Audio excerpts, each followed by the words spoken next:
Praise the Lord. Good morning सभी को, जय मसीह की।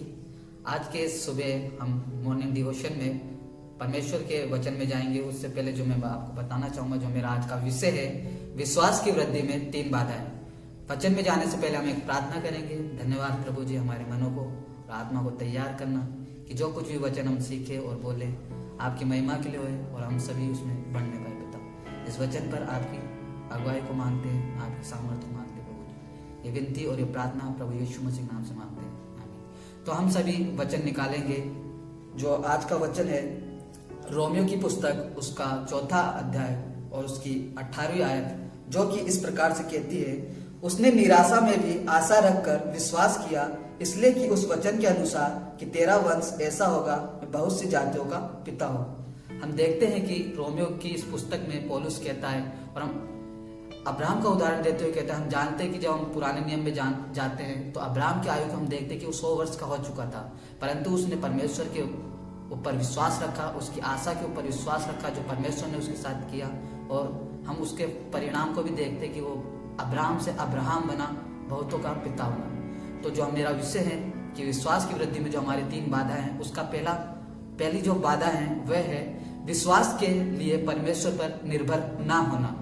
सबसे पहले विश्वास के लिए परमेश्वर पर निर्भरता की आवश्यकता होती है, और हमें ये जागरूक करता है कि हम अपनी सभी जरूरतों को अपने दम पर या अपने सामर्थ्य पर पूरा नहीं कर सकते हैं। और दूसरी बाधा है अभिमान, जिसको हम घमंड भी कह सकते हैं। जब हम मानते हैं कि हमारा सर्वोत्तम प्रयास पर्याप्त नहीं है, तो हम आमतौर पर परमेश्वर के बेहतर तरीकों के सामने आत्मसमर्पण करने के बजाय और अधिक प्रयास करने लगते हैं, जिससे हम अभिमान कह सकते हैं कि हम परमेश्वर को प्रायोरिटी ना देकर हम और भी उसके अंदर अपने बेहतर तरीकों को ढूंढते हैं। और तीसरी बाधा है अभिमान, जो कि एक पाप है और उसे हमें जानना है। अभिमान वह पाप है जो हमें ये सोचने पर मजबूर करता है कि हमारे प्रयास ईश्वर के समान है।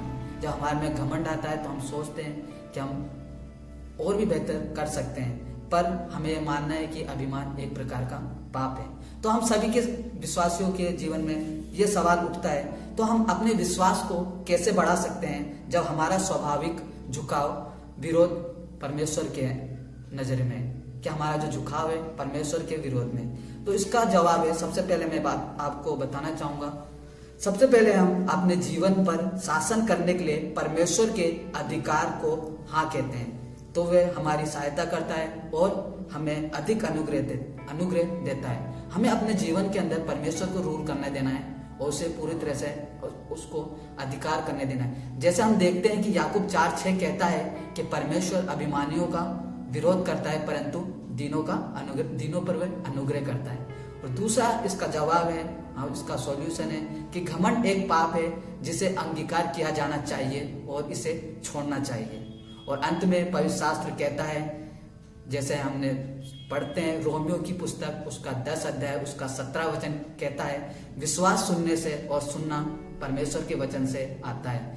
जब हम परमेश्वर की आज्ञाओं को मानते हैं और उसे किए गए प्रतिज्ञाओं को आत्मसात करके उसके और ध्यान को अपने केंद्रित करते हैं, तो हमारा विश्वास बढ़ता है। इस मॉर्निंग डिवोशन में हमने सीखा कि हमारे विश्वास को कैसे हम, जो रुकावटें हैं 3 प्रकार की, कैसे हम उसको दूर कर सकते हैं। तो मैं आपसे अंत में यही कहना चाहूँगा कि जो हमें अपने जीवन में सबसे पहले परमेश्वर को अधिकार देना है हमारे जीवन के ऊपर, कि वे उसको संचालित करे।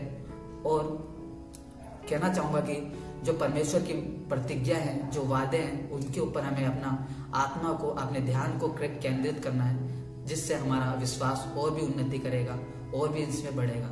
अगर आपको ये वीडियो अच्छा लगे तो लाइक कीजिएगा, सब्सक्राइब कीजिएगा और अपने विश्वासी भाई बहनों के साथ इसे जरूर साझा करना, ताकि और भी लोग इसे देखकर अपने विश्वास को बढ़ा सके, और जो अन्य विश्वासी हैं लोग हैं जिनने विश्वास नहीं किया, वो जान सके कि प्रभु यीशु मसीह कौन है और कैसे वो हमारे जीवन में कार्य करता है। तो आप सभी से अनुरोध है कि आप ये सभी जो वीडियो देख रहे हैं, आप अपने अविश्वासी भाई बहनों और विश्वासी भाई बहनों दोनों के साथ आप साझा कर सकते हैं। प्रभु आप सभी को आशीषित करें। धन्यवाद।